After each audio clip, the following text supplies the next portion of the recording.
Hello friends, चलिए जल्दी से अपना ड्रामा स्टार्ट करते हैं।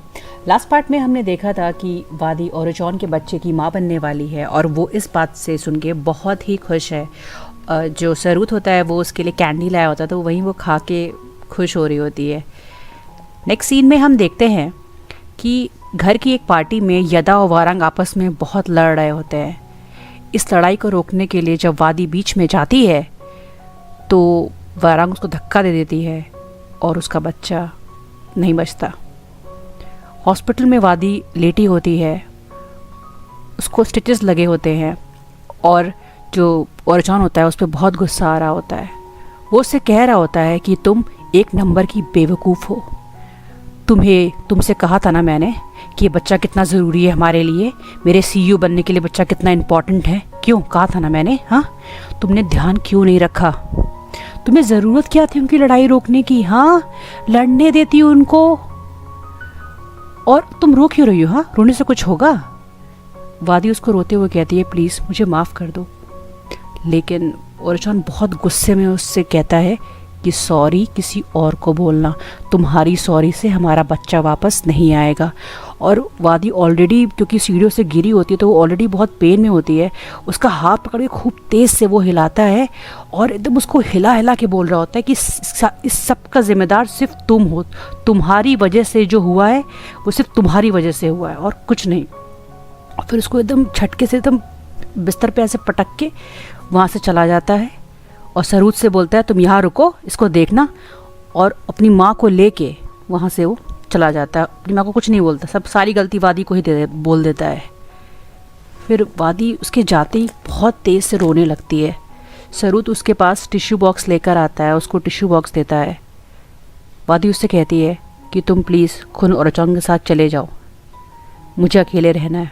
पर सरूत उससे कहता है, प्लीज़ आप मुझे यहाँ रहने दीजिए ताकि मैं आपकी देखभाल कर सकूं।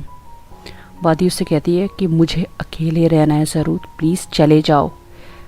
सरूत वहाँ से तो चलता है लेकिन दरवाजे के पास आके रुक जाता है।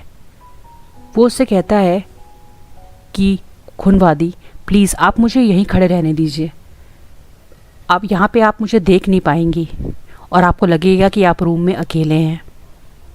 उसके बाद वादी बहुत ही बुरी तरीके से रोने लगती है, एकदम टूट टूट के रो रही होती है। और यहाँ पे सरूत उसकी आँख में एकदम आंसू आ जाते हैं और वो उससे बस कह रहा होता है, मुझे माफ़ कर दीजिए खुनवादी, पर मैं सीरियसली आपको अकेले नहीं छोड़ सकता। वादी, यहाँ हम देखते हैं कि वादी एक तरफ बहुत रो रही हो और सरूत, जो वादी को तो नहीं दिख रहा है पर सरूत भी उसकी हालत को देख के बहुत अंदर से बहुत रो रहा है, पर बहुत मुश्किल से करने को खुद को खड़ा है। यहाँ नेक्स्ट डे का सीन दिखाया जाता है जिसमें कि जो ओरोचॉन होता है ये शराब पी रहा होता है। तभी वादी वहाँ पे कैंडी लेके आती है तो उससे पूछता है कि तुम यहाँ क्यों आई हो? तो उससे कहती है कि हमारा बच्चा चला गया है, तो क्यों ना उसके लिए मेरिट डालने के लिए हम लोग बुद्ध टेम्पल चले। जिस पे जो ओरोचॉन होता है वो गुस्सा आ जाता है, कहता है कि मुझे सीईओ बनाने के लिए दूसरे बच्चे के लिए प्लान करना चाहिए, ना कि ये सब बकवास काम करने चाहिए। इस पे वादी गुस्सा आ जाती है, उससे कहती है कि तुम कितनी लालची हो, हमारे पास ऑलरेडी इतना कुछ है, तुम्हें और क्यों चाहिए? तो इस पे ओरोचॉन बहुत गुस्सा आ जाता है और उसको धक्का मार गिरा देता है और उसको मारने लगता है। उसको बचाने के लिए सरूत आता है लेकिन वो सरूत से अपना हाथ छुड़ा के उसको मारता है। फिर जब सरूत उसको दोबारा से रोकता है तो फिर अब वो सरूत को बहुत बेरहमी से मारता है और सरूत मार खाता रहता है पर वो रिप्लाई बैक नहीं करता है। वादी उसको कहती है छोड़ दो, पर वो उसको छोड़ता ही नहीं है। तभी फॉर्चुनेटली इसकी माँ है वो आ जाती है, तो वो उसको रोकती है और अपने बेटे को लेके वहाँ से जाती है। इसके बाद वादी सरूत को उठाती है और उससे कहती है आराम से उठो और उससे पूछती है कि तुमको कहीं चोट तो नहीं लगी ज़्यादा? तो उस पर लेकिन सरूत कुछ नहीं ध्यान देता, बस कहता है कि आप तो ठीक हो ना।